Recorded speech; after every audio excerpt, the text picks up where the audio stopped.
Welcome back to my channel. இன்றைக்கி நம்ம video பதிவில் என்ன பார்க்க போகிறோம் அப்படின்னா மல்லிகைப்பூ செடி வளர்ப்பை பற்றி தாங்க நம்ம பார்க்க போகிறோம். மல்லிகைப்பூ செடி பிடிக்காதவங்க யாருமே இருக்க முடியாதுங்க. அவ்வளோ லவ்வர்ஸ் இருக்காங்க இந்த மல்லிகைப்பூக்கு. ஸோ இந்த பூச்செடியை வந்துட்டு டாப் டு பாட்டம் வரைக்கும் நம்ம பார்க்க போகிறோம். ஸோ இந்த கட்டிங்ஸ் மூலமாக எப்படி நம்ம வளர்க்குறத பற்றியும் நம்ம பார்க்கலாம். அதே மாதிரி ஒரே செடிகளில் 1000 கணக்கான மொட்டுக்கள் பூக்கள் வர வைக்கிறதுக்கு என்ன பண்ணலாம் அப்படின்றதையும் பார்க்கலாங்க. நம்ம சேனலில் இப்போ தான் புதுசாக பார்த்துட்ருக்கீங்க அப்படின்னா லைக் பண்ணுங்கள், ஷேர் பண்ணுங்கள், கமெண்ட் பண்ணுங்கள், சப்ஸ்கிரைப் பண்ணிக்கோங்க. பக்கத்தில் உள்ள பெல் பட்டனை ஆன் பண்ணி வச்சுக்கோங்க. அப்போ தான் நம்ம டெய்லியும் போடுற வீடியோஸ் எல்லாமே உங்களோட மொபைலுக்கு நோட்டிஃபிகேஷனாக வருங்க. வாங்க வீடியோக்குள்ளே போகலாம். நம்ம பொதுவாக மல்லிகைப்பூ செடியில் ஒரு கிளைகள் வளர்ந்துக்கிட்டே இருக்கும். ஸோ அந்த கிளைகளையும் பாருங்கள், இதில் இருக்க மொட்டுக்களையும் பாருங்கள். இப்போ நம்ம ஒரு பூ பூத்ததுக்கப்புறமா அந்த இடத்துல நம்ம கட் பண்ணி கொடுத்துட்டோன்னா அது மொட்டு வரும். இந்த மாதிரி கிளைகள் உங்களுக்கு வளர்ந்துக்கிட்டே போகுது அப்படின்னா அதை நீங்கள் கவனிச்சுக்கோங்க. ஸோ அதில் மொட்டு வந்தால் நீங்கள் அப்படியே விட்டுடுங்க. மொட்டு வரலை அப்படின்னா அதை வெட்டி விட்டுருங்க. ஏன் அப்படின்னா அந்த கிளைகள் வளர்ந்துக்கிட்டே போகுமே தவிர அதில் பூக்கள் மொட்டுக்கள் வைக்காது. ஸோ இது ஒரு சின்ன இன்ஃபர்மேஷன். பொதுவாகவே எல்லார் வீட்லேயுமே இந்த மல்லிகைப்பூ செடி இருக்கும். ஸோ இல்லாதவங்க வீட்டில் எப்படி உருவாக்குறது, எப்படி கட்டிங்ஸ் மூலமாக உருவாக்கலாம், பக்கத்தில் ஏதாவது நர்சரி இருந்தால் நர்சரியில் போய் வாங்கிக்கிறலாம். நர்சரியில் பார்த்தீங்கன்னா 20 ரூபா அல்லது 50 ரூபா மட்டும்தான். ஸோ நம்ம நர்சரியில் கூட போய் வாங்கி வளர்க்கலாம். நர்சரியில் போய் வாங்க விருப்பம் இல்லாதவங்க இந்த மாதிரி ஒரு பெரிய செடி ஏதாவது இருந்தது அப்படின்னா உங்கள் வீட்டுக்கு பக்கத்துலேயோ இல்லை உங்கள் தெரிஞ்சவங்க வீட்டில் இருந்ததுன்னா அவங்கள்ட்ட இருந்த கட்டிங்ஸ் கூட வாங்கிட்டு நம்ம வைக்கலாம். அந்த கட்டிங்ஸில் பார்த்துக்கிட்டிங்க அப்படின்னா கணுப்பகுதி இருந்தால் போதும். வேர்கள் இருக்கணும் அப்படின்ற எந்த அவசியமும் கிடையாது. ஸோ கணுகள் இருக்கிற பகுதியாக பார்த்து ஒரு கட்டிங்ஸை மட்டும் நீங்கள் எடுத்து வச்சுக்கிட்டிங்கனாலே போதுமானது. அப்படி எடுத்துகிட்டு வர்ற கட்டிங்ஸை ஒரு பாட்டில்லையோ ஒரு வாட்டர் கேன் பாட்டில், ஒரு தொட்டி, ஏதாவது ஒரு சம்திங் நம்ம வீட்டில் ஏதாவது ஒரு பாக்ஸ் எல்லாம் வேஸ்ட்டாக இருந்தது அப்படின்னா அதில் மணலை நல்லா நிரப்பி வச்சுக்கோங்க. அதுக்கப்புறமா நம்ம கொண்டு வந்த கட்டிங்ஸை நம்ம நட்டு வச்சுக்கிறணும். கண்டிப்பாக அந்த பாக்ஸுக்கு கீழே ஹோல் இருக்கணும். ஏன்னா நம்ம தண்ணி ஊற்றும் போது அந்த தண்ணி உடனே ட்ரை ஆகி போகிற மாதிரி நம்ம வச்சுக்கணும். மேலே ஒரு கவரை வச்சு மூடி வச்சுக்கிறணும். அதை நம்ம கொண்டு போய் வெயிலில் டைரெக்டாக வைக்கக்கூடாது. ஒரு சேடான பகுதியில் ஒரு 2 வாரத்துக்கு நம்ம வச்சுடணும். 2 வாரத்துக்கு அப்புறம் நீங்கள் பார்த்தீங்க அப்படின்னா கண்டிப்பாக அந்த கம்பில் வேர்கள் பிடிச்சி நல்லாவே உங்களுக்கு க்ரோத் வந்திருக்கும். வேர் நல்லா போட்டதுக்கப்புறமா நீங்கள் ஒரு பாட்டில் ரெடி பண்ணி மண்கலவை, நல்ல மண்கலவை, செம்மண், மாட்டுச்சாணம், தொழு உரம் இதெல்லாம் நல்லா மிக்ஸ் பண்ணி நீங்கள் அந்த கம்புகளை நட்டு வச்சுக்கிறலாம். ஸோ இதெல்லாம் ஒரு கம்பில் கட் பண்ணி வச்சது தான் நீங்கள் பார்த்துட்ருக்க இந்த செடி.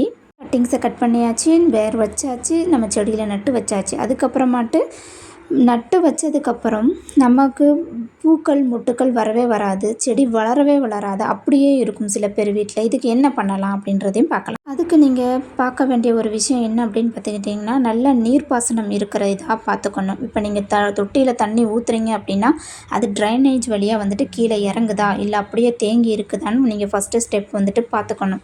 சில பேர் வீட்டில் செடிகள் நல்லா வளர்ந்துக்கிட்டே போயிட்டே இருக்குது, பூக்களை கொடுக்கல. நான் இப்போ ஃபஸ்ட்டு டைமில் உங்களுக்கு ஒரு கம்பு காட்டினேன் பார்த்தீங்களா, அந்த மாதிரி வளர்ந்துக்கிட்டே போயிட்டே இருக்குது அப்படின்னா நீங்கள் அதை அப்படியே விட்டுறக்கூடாது. நம்ம ப்ரூனிங் பண்ணி கொடுக்கணும். கவாத்து மொத்தமாக நம்ம கவாத்து பண்ணி கொடுத்தோம்னா சூப்பராக க்ரோத் இருக்குங்க. கவாத்துனா வேறு ஒன்றுமே கிடையாதுங்க. நம்ம மல்லிகைப்பூ செடியில் ஒரு 2 அடி மட்டும் விட்டுட்டு மற்றது எல்லாமே கட் பண்ணி கொடுத்துடணும். அதுக்கப்புறமா நல்லா மொட்டுக்கள் வர ஆரம்பிக்கும். இப்போ நீங்கள் பார்த்துட்ருக்கீங்க பார்த்தீங்களா, இதில் ஒவ்வொரு இடுக்குகளுக்கு கீழேயுமே மொட்டுக்கள் எவ்வளோ வச்சுருக்கு அப்படின்றத உங்களால் கண்கூடாவே பார்க்க முடியுது. இந்த பூக்கள் பூத்து முடிச்சதுக்கப்புறமா நம்ம அதுக்கு கீழே ஒரு 2 இலைகள் 3 இலைகள் விட்டு நம்ம கிள்ளி விட்டுறோம் அப்படின்னா இந்த மாதிரி அடுத்தடுத்த ஸ்டெப்பில் உங்களுக்கு என்ன வருதுன்னா துளிர்கள் மொட்டுக்கள் வர ஆரம்பிக்கும். ஏன்னா மல்லிகைப்பூ செடியை பொறுத்த வரைக்கும் எப்போ துளிர் வைக்க ஆரம்பிக்குதோ அப்போ தாங்க மொட்டுக்கள் வர வைக்கும். முடிஞ்சு போச்சு. செடிகள் பதியம் பண்ணுறதை எப்படின்னு சொல்லி கொடுத்தாச்சு.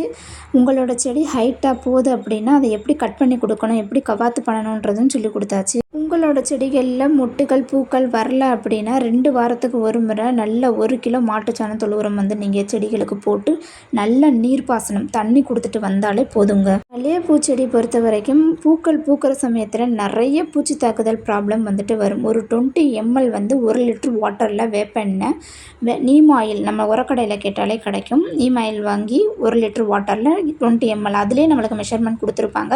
ஸோ அந்த மாதிரி மெஷர்மெண்ட் பண்ணி நீங்கள் கலக்கி ஈவினிங் டயத்தில் நீங்கள் ஸ்ப்ரே பண்ணி கொடுத்தீங்க அப்படின்னா அந்த பூச்சி பிரச்சனைகள் எதுவும் வராதுங்க.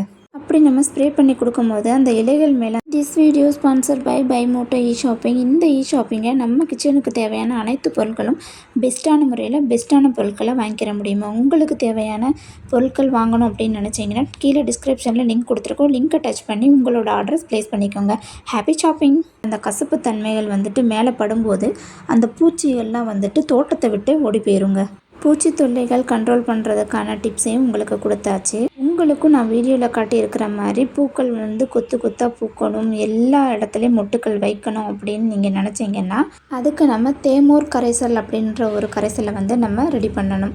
அது ஒன்றும் இல்லைங்க, நம்ம வீட்டில் புளிச்ச மோர் இருந்தது அப்படின்னா அது கூட 1 டம்ளர் தேங்காய் பால் எடுத்துக்கணும். நீங்கள் புளிச்ச மோர் எந்த அளவுக்கு எடுக்கிறீங்க அதே அளவுக்கு ஈக்குவலாக மோரையும் தேங்காய் பாலையும் சேர்த்து ரெண்டையும் ஒரு வாட்டர் கேன் பாட்டிலில் 1 வாரத்துக்கு 7 நாளுக்கு நல்லா ஊற வைக்கணும்.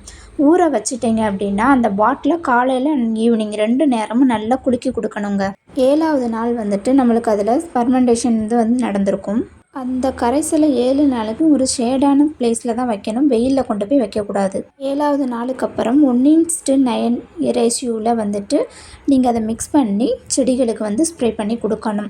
ஒரு டம்ளர் தேமோர் கரைசல் அப்படின்னா 9 வாட்டர் கண்டிஷன். ஓகேங்களா? கரெக்டாக உங்களுக்கு புரிஞ்சிருக்கும் அப்படின்னு நினைக்கிறேன். அந்த 1ன்றது நம்மளோட தேமோர் கரைசல் ரேஷியோ, அந்த 9ன்றது நம்ம வாட்டரோட ரேஷியோ. ஸோ நீங்கள் இந்த மாதிரி மிக்ஸ் பண்ணி கொடுக்கும்போது தான் உங்களோட செடிகளில் பூக்களை உங்களால் பார்க்க முடியும். அதே மாதிரி ரேஷியோ மாறுச்சு அப்படின்னா செடிகள் கருகிறது கூட நிறைய சான்சஸ் இருக்குது. நம்ம கேர்ஃபுல்லாக பார்த்து தான் யூஸ் பண்ணணும். தண்ணி கூட அதிகமாக கூட ஆட் பண்ணிக்கோங்க. 1:10 ரேஷியோ கூட வச்சுக்கரலாம்.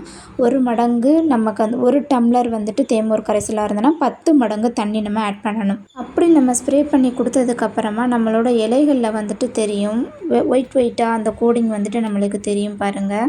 இந்த கரைசலை நீங்கள் எல்லா பூச்செடிகளுக்குமே பயன்படுத்தலாம். இந்த ரேஷியோ தான் நீங்கள் பயன்படுத்தணும். ஸ்டார்டிங்கில் நீங்கள் பார்த்துட்டு இருந்த அந்த மல்லிகைப்பூ செடியும் இதுவும் ஒன்று தாங்க. இதுதான் ஃபஸ்ட்டு ஸ்டார்டிங்கில் இப்படி தான் இருந்தது.